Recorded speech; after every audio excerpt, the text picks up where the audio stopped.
Assalamualaikum warahmatullahi wabarakatuh. I'm Surah Memirudin. I will explain about teknologi pembelajaran. Nah, pada kali ini saya akan membahas beberapa subbab pada teknologi pembelajaran. Yang pertama itu ada definisi teknologi, kemudian definisi pembelajaran, definisi teknologi pembelajaran, kelebihan teknologi, kekurangan teknologi, kendala teknologi, serta solusi dari kendala tersebut. Nah, pada pembahasan pertama itu tentang apa sih teknologi itu dan apa sih pembelajaran dan juga apa itu teknologi pembelajaran. Nah, untuk lebih jelasnya mari kita simak bersama. Nah, definisi teknologi. Teknologi ialah ilmu pengetahuan yang mempelajari tentang keterampilan dalam menciptakan alat hingga metode pengolahan guna membantu menyelesaikan berbagai pekerjaan manusia. Nah, pada era perkembangan teknologi seperti sekarang, masyarakat banyak yang sudah memanfaatkan teknologi dalam kegiatan sehari-hari. Nah, teknologi sendiri merupakan sarana untuk menyediakan barang-barang yang diperlukan bagi kelangsungan dan kenyamanan hidup manusia. Keberadaan teknologi juga membuat banyak pekerjaan manusia menjadi jauh lebih mudah. Kemudian, apa sih definisi pembelajaran itu?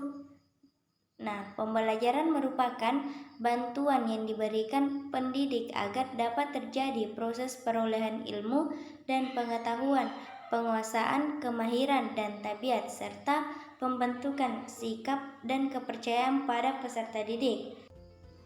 Nah, pembelajaran artinya adanya interaksi antara peserta didik dengan pendidik dan sumber belajar pada suatu lingkungan. Nah, selanjutnya, apa sih definisi dari teknologi pembelajaran itu sendiri? Nah, definisinya itu adalah teori dan praktek dalam desain, pengembangan, pemanfaatan, pengelolaan, serta evaluasi tentang proses dan sumber untuk belajar. Teknologi pembelajaran ini menjadi acuan dalam menentukan kawasan dan bidang garapan teknologi pembelajaran itu sendiri. Melalui sebuah definisi, suatu bidang dapat didefinisikan dengan berbagai cara, yaitu berdasarkan peran yang dimainkan oleh para praktisi maupun berdasar pada cakupan pengetahuan tertentu. Nah, pembahasan selanjutnya itu apa sih kelebihan dan kekurangan teknologi pembelajaran? Yang pertama itu kelebihan teknologi pembelajaran ada 3. Yang pertama, metode belajar yang efektif. Nah, metode belajar yang efektif yaitu adanya teknologi dapat memberikan kemudahan kepada manusia dalam melakukan sesuatu. Dalam hal ini, pendidikan mendapat banyak kelebihan atau keuntungan dari teknologi. Salah satunya adalah menciptakan cara yang lebih efektif untuk belajar. Misalnya dalam belajar kita tidak lagi menggunakan papan tulis atau dalam hal masih manual, tapi kita menggunakan proyektor untuk menampilkan materi atau pesan yang ingin disampaikan kepada si peserta didik. Poin yang kedua yaitu mudah dan tidak terbatas informasi. Nah, teknologi menghubungkan pelajar dengan sumber informasi yang begitu banyak melalui media internet. Di masa lalu, tanpa teknologi modern, Anda perlu menghabiskan berjam-jam untuk menemukan topik yang ingin Anda pelajari. Selain itu, Anda menghabiskan sebagian besar energi Anda untuk menentukan topik yang membuat proses belajar lebih lambat.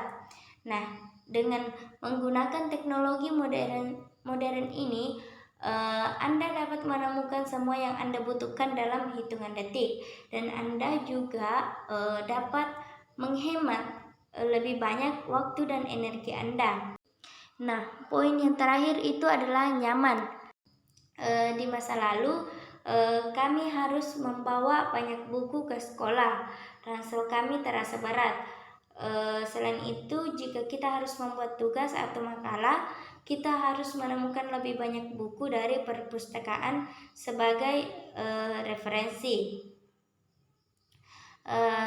Tapi sekarang kita hanya mencari di internet apa yang kita butuhkan, tidak perlu lagi untuk membawa buku yang bertumpuk-tumpuk seperti itu. Nah, kekurangan dari teknologi pembelajaran itu sendiri, yang pertama adalah gangguan. Nah, maksudnya di sini gangguan adalah bila Anda memiliki akses ke banyak sumber di internet untuk menemukan informasi yang Anda ingin pelajari.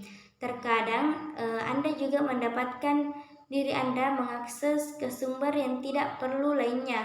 Keingintahuan adalah sifat manusia. Jadi itu sangat tidak mengherankan. Artinya pada saat membuka file pembelajaran di handphone, kemudian muncul notif yang mengganggu pikiran Anda, maka Anda ingin tahu notif apa sih yang masuk. Nah, Anda membuka notif itu dan otomatis Anda terus-menerus akan fokus pada notif itu. Kemudian poin yang kedua yaitu pola pikir yang malas. Nah, maksudnya di sini pola pikir yang malas yaitu segala jenis informasi yang dibawa teknologi ke sistem pendidikan memiliki resiko untuk menciptakan pola pikir malas pada belajar. Contoh yang mudah adalah ketika para pelajar perlu meneliti topik tertentu, mereka melakukan semua pengumpulan data dengan teknologi. Dalam hal ini, itu adalah internet. Mereka tidak pergi keluar dari kelas, mereka dan sedang sibuk dengan gadget mereka. Sementara subjek nyata penelitian mereka terletak di luar sana di dunia nyata. Poin yang ketiga adalah biaya yang mahal. Nah, maksudnya di sini adalah jika lembaga pendidikan ingin terus memperbarui sistem teknologinya dengan sistem terbaru dan lebih baik, biaya yang mereka butuhkan untuk dibelanjakan tidaklah sedikit. Hal ini juga dapat mempengaruhi biaya pendidikan. Anda dapat dengan mudah menemukan banyak sekolah atau perguruan tinggi dengan biaya tinggi atau bahkan adanya biaya tambahan untuk memberi mereka teknologi terbaru untuk belajar. Selanjutnya kita akan membahas tentang kendala dan solusi dari penggunaan teknologi pembelajaran. Nah, di sini terdapat kendala dan solusinya. Yang pertama itu kurangnya penguasaan terhadap guru dan siswa. Nah, maksudnya di sini kita melihat zaman semakin berkembang dengan teknologi. Nah, alangkah tidak baiknya jika kita ketinggalan dengan teknologi, karena sekarang semua hampir dikuasai oleh teknologi. Solusinya yaitu guru dan siswa harus mengupgrade dirinya dalam menguasai teknologi supaya tidak ketinggalan zaman. Dalam hal ini bisa belajar otodidak, bisa juga pergi kursus. Yang kedua yaitu jaringan. Maksudnya jaringan di sini ialah apabila kita tidak mempunyai jaringan yang tidak baik di tempat kita, maka kita tidak bisa mengakses internet dengan baik pula.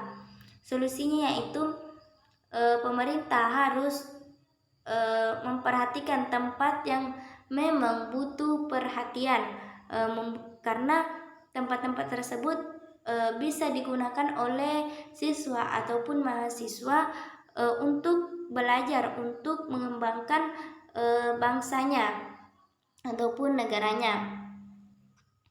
Kemudian yang ketiga itu fasilitas. Di sini artinya sarana dan prasarananya yang digunakan untuk belajar, semisal gadget, laptop, LCD dan lain-lain. Alat ini dapat membantu kita untuk belajar yang bersistem teknologi. Nah, solusinya yaitu karena fasilitas teknologi itu sangat penting, maka bisa menabung sedikit demi sedikit ataupun melapor kepada pihak sekolah seperti itu. I think that's all. Thank you very much. Assalamualaikum warahmatullahi wabarakatuh.